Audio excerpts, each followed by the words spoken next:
Pinoy boxer na may bansag na Little Giant, minarkahan ang undefeated ng Japan. Magandang araw mga pre, mayong adlaw pod sa mga Bisaya diha.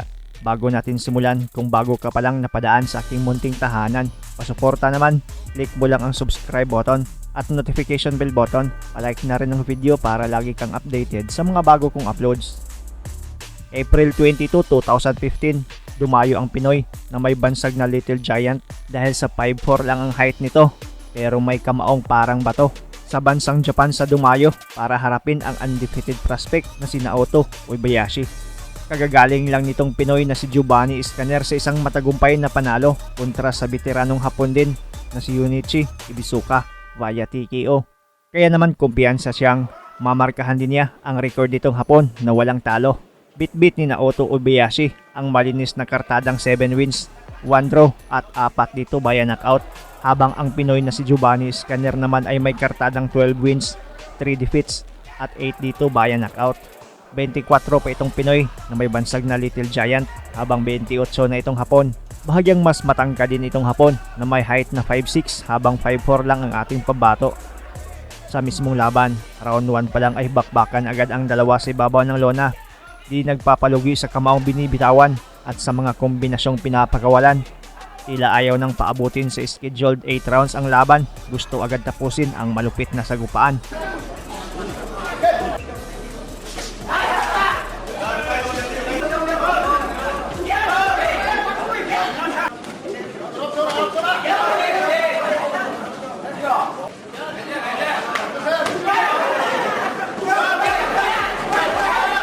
At bago matapos ang unang round, natamaan ng solido ang ating pambato at agad pinaulanan ng kombinasyon ng kalaban at bagsak ang Little Giant ng Pinas. At buti na lang na save by the bell pa ito.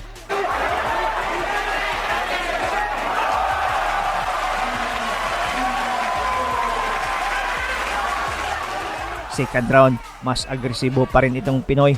Di ininda ang kamao ng Hapon. Sumusugod habang nagpapakawala ng mga mabibigat na kamao niya.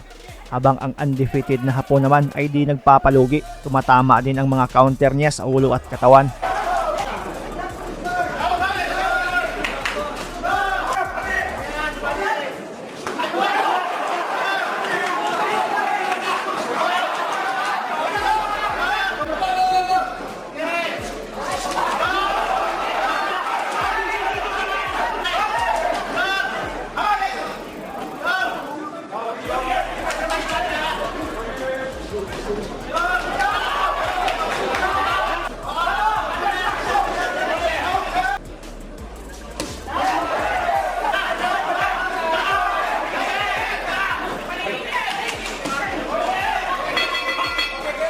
Third round, mas naging mainit ang laban, palitan ng mga patama, tila wala nang bukas ang dalawa sa ibabaw ng lona.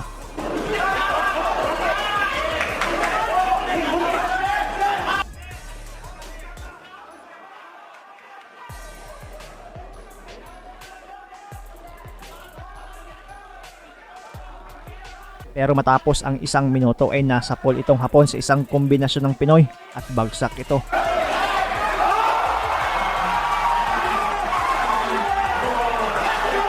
Matapos bilangan ay pinaulanan agad ng Pinoy ang kalaban, pero talagang matibay din itong undefeated ng Japan, nakatayo pa at natapos ang third round.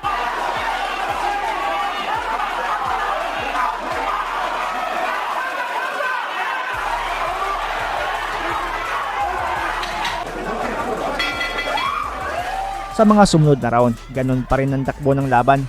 Madalas pasugod lagi ang Pinoy habang may epektibong counter naman itong Hapon.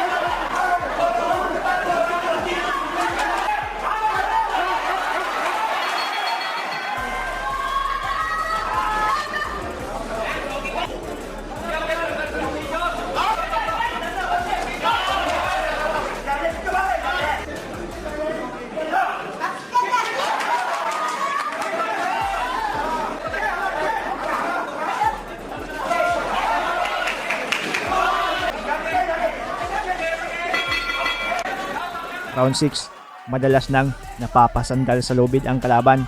Mas agresibo pa rin itong ating kababayan na si Scanner.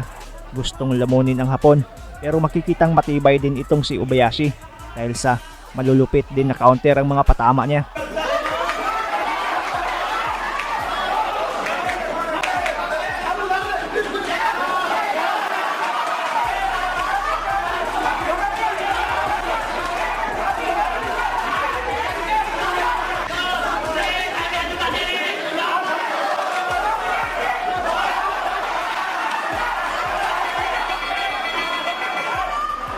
Seventh round, mas naging maaksyon ang laban.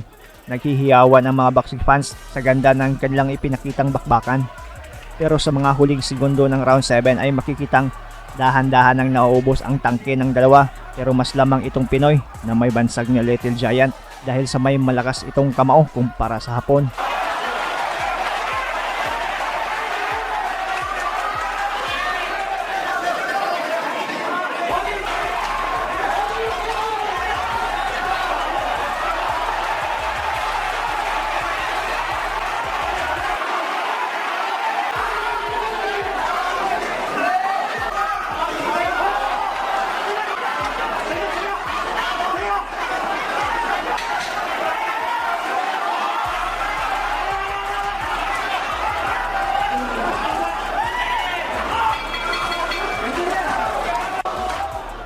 Eighth round, dahil sa kapaguran na ng Hapon at sa lakas na rin ng kamao ng Pinoy Little Giant ay natalo ang undefeated na Hapon. Bagsak mula sa kombinasyon ng Pinoy.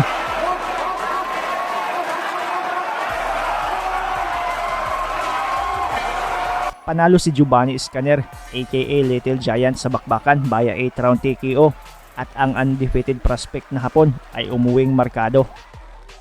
Shoutout kay Jeda Vlogs, Joy Martinez, Paog Gamers, DJ Rhymes TV, Prudal Buran Kimer, Shang Hernani from UK, Lex Bandayan, MD Tech Tutorials, Andoy Info TV, para atot ini. At mga pre, pakisuportahan na rin ang YouTube channel ng aking mga kaibigan na sina Boy Astig PH, Usapang Sports, Philippine Sports History. Gumagawa din sila ng mga video na siguradong magugustuhan ninyo. Maraming salamat sa panonood at suporta mga pre. As always, amping permi.